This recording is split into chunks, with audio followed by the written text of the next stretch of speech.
검찰 수사 관련 얘기를 계속 해보도록 하겠습니다. 예. 박근혜 전 대통령이 지금 독방에 수감이 돼 있는데 지저분하다면서 거부해서 당직실에서 머물렀다 이런 보도가 나왔거든요. 일단 어떻게 봐야 됩니까? 일단 이게 그 31일 날 지난달 31일 새벽 4시 45분에 이제 구치소에 전격 수감되면서부터 우리들의 사실 관심사가 이분이 어느 방에 수용이 될 것인가 아니었습니까? 예. 근데 이상하게도 구치소 측이나 법무부 측에서 그걸 알려주지 않았었어요. 이틀 정도. 그래서 이상하다고 생각을 했었으나 다만 그래도 아마도 독방에 수용됐을 것이다 정도로 얘기가 됐었는데 어제인가 오늘인가 그 얘기가 나왔죠.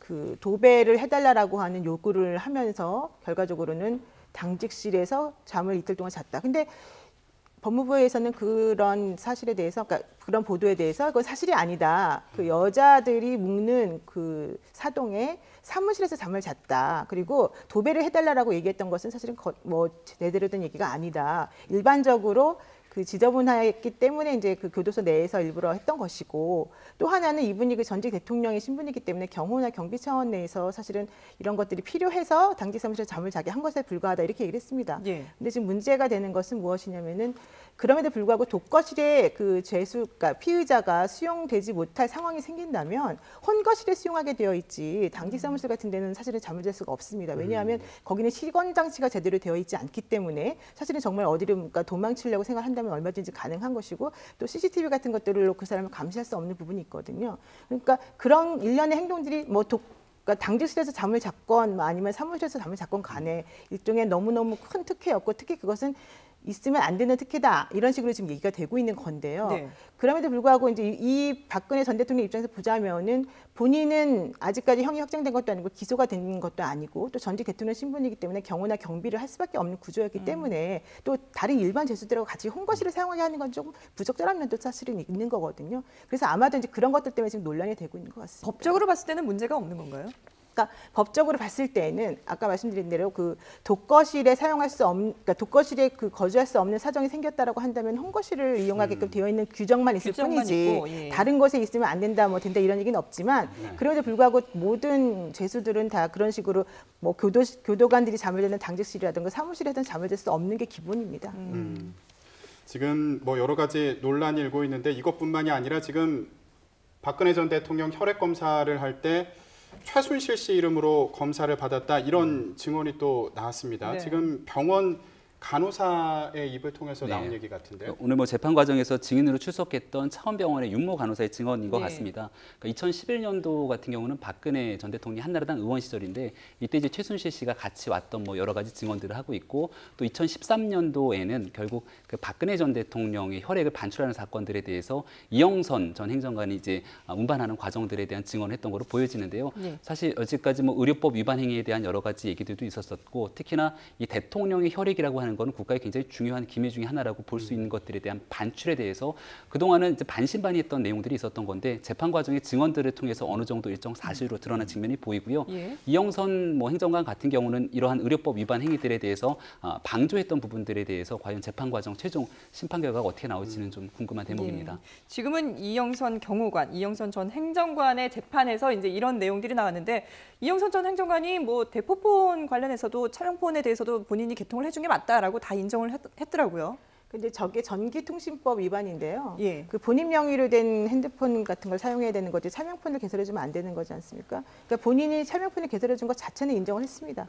다만 이제 문제는 본인이 그게 잘못이다라고 잘 몰랐고, 그러니까 범위를 고의를 부인한 지금 상황이어서 그게 뭐 어느 정도의 영향을 미칠 것인가에 대해서는 조금 두고 봐야 될 상황이긴 합니다만은 그럼에도 불구하고 본인이 그 핸드폰 문자 내역 같은 것들을 지금 확인을 해보면은 그 전 대통령이 어떤 그 비선 의료진으로부터 그 비선 의료를 받는 과정에 깊숙이 개입되어 있고 특히 아까 뭐 그 차원병원 윤모관에서 말한 것처럼 대통령의 혈액을 본인이 직접 들고 다니면서 다른 사람 이름으로 이렇게 검사받고 결과를 이렇게 분석하는 것을 용인해주는 방식으로 뭔가 이 사건에 개입되어 있다는 게 나왔기 때문에 사실은 상당히 중대한 범죄를 저지른 것이라고 볼 수밖에 없습니다. 지금 이영선 행정관의 휴대전화를 통해서 여러 가지 정황이 드러난 부분이 있는 건데 그렇죠. 비선진료 부분에서도요. 그렇다면 이 혈액검사라든가 기타 비선진료 의혹과 관련된 부분 박근혜 전 대통령에게는 어떻게 적용된다고 봐야 되는 건가요? 이거는 정말 직격탄이 될 수밖에 없는 거죠. 왜냐하면 그 박근혜 전 대통령 같은 경우에도 이런 식으로 의료법 위반 행위를 본인이 하는 것에 대해서 이미 다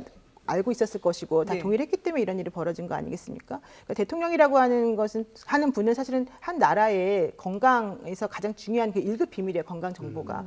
그럼에도 불구하고 비선 진료로부터 그런 식으로 진료를 받고 또 더더군다나 본인 이름이 아닌 다른 사람 이름으로 관리를 받게끔 했다는 것은 사실 있을 수 없는 그런 부분이기 때문에 이 부분이 이영선 행정관의 만약에 이 심판에서 이게 다 유죄로 인정이 되게 된다면은 박근혜 전 대통령에 대해서 미친 영향도 사실 크다고 볼 수밖에 없습니다. 예. 혐의로 적용이 될 수 있는 건가요? 지금 현재 아직까지 기소가 지금 되어 있지 않기 때문에 박근혜 전 대통령에 대해서 이 검찰이 어떤 식으로 그러니까 공소장을 적시할지를 사실은 이제 확인을 해봐야 되고요. 정확한 거는 그때 가서 공소장에 그 죄명을 무엇으로 적을 것인지에 대해서 확인한 다음에 얘기가 될 것 같습니다. 예.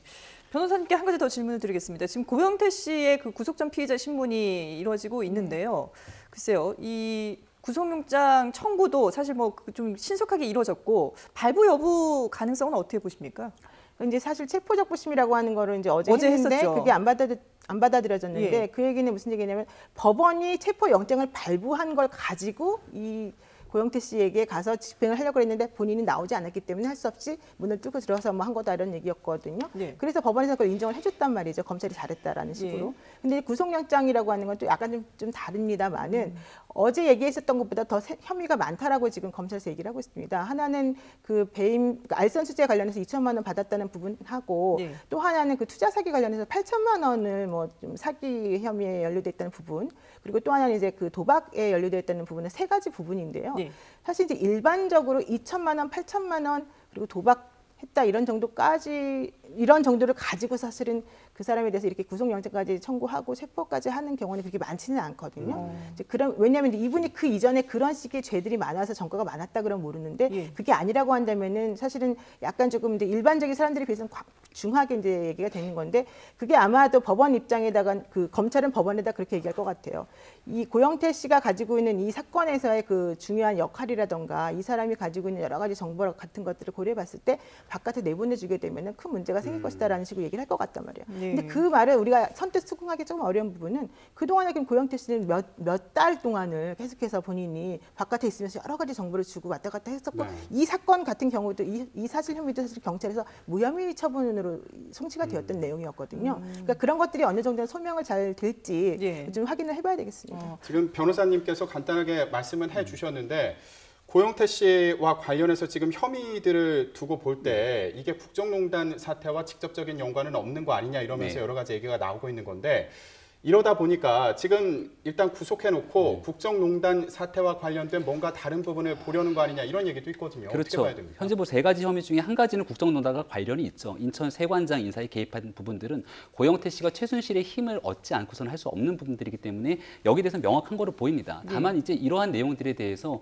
김수현 그 보건기획 대표의 녹음 파일에 이미 있었던 부분이기 때문에 이거를 검찰이 최근에서 인지한 사건들이 아닌 거거든요. 그럼 왜 지금 이 시점에서 갑작스럽게 체포를 하고 구속영장을 청구했는가에 대한 고민들을 좀 하게 될 부분들이 분명히 존재하는 건데 최순실 국정농단 사건에 대해서도 여러 가지 공모한 사람들이 있을 거고 고영태 씨도 그중에 핵심 공모자 중에 하나겠죠. 하지만 내부 고발자인 신분을 고려해서 여기에 대한 공모 혐의로 아마 고발하거나 문제를 제기하지는 않는 거로 보여집니다. 다만 그럼에도 불구하고 고영태 씨가 갖고 있는 기타적인 범죄 혐의들이 더 많이 존재한다면 여기에 대해서 검찰이 묵인할 수는 없어 보이거든요. 일단 고영태 씨 개인에 대한 범죄 혐의들을 조사하려고 하는 부분들이 존재할 건데 여기에 대해서는 그 녹음 파일을 우리가 좀 들여다보게 됐을 경우에 최순실 씨와 연관이 되지 않는 기타 인물들과 또 고영태 씨가 공모한 여러 가지 정황에 대한 행위들이 드러나거든요.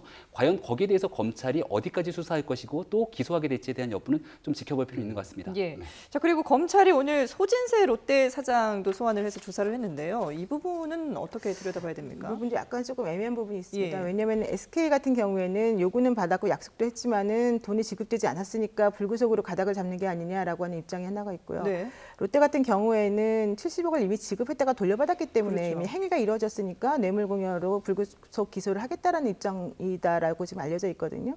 근데 그렇게 되면은 그 SK 같은 경우는 또 살림과 관련해서 여러 가지 얘기가 나와 있었었는데 그런 것들은 다 무시하고 롯데에 대해서만 그런 식으로 메시지를 들이대는 게 과연 합리적이고 공평한 것인가라는 문제가 또 나오게 되고요. 예. 그럼 박근혜 전 대통령에 대해서는 그 부분이 다시 혐의 사실에 추가될 것이냐 아니면 뭐 어떻게 정리할 것이냐 이 부분도 남아 있습니다. 그래서 아직까지는 이제 지켜보긴 해야 되겠지만은 지금 롯데 입장에서 매우 지금 힘들어하고 있는 것으로 알고 있죠. 예, 박근혜 전 대통령을 아마 17일쯤 재판에 넘길 것 같은데 그때 이제 어떤 내용들이 포함되는지 좀 봐야 되겠군요. 네, 지금까지 윤희용 오피니언 라이브 여러 여론분석센터장 노영희 변호사, 김병민 경희대 개건 교수와 함께했습니다. 세 분 말씀 잘 들었습니다. 그렇습니다.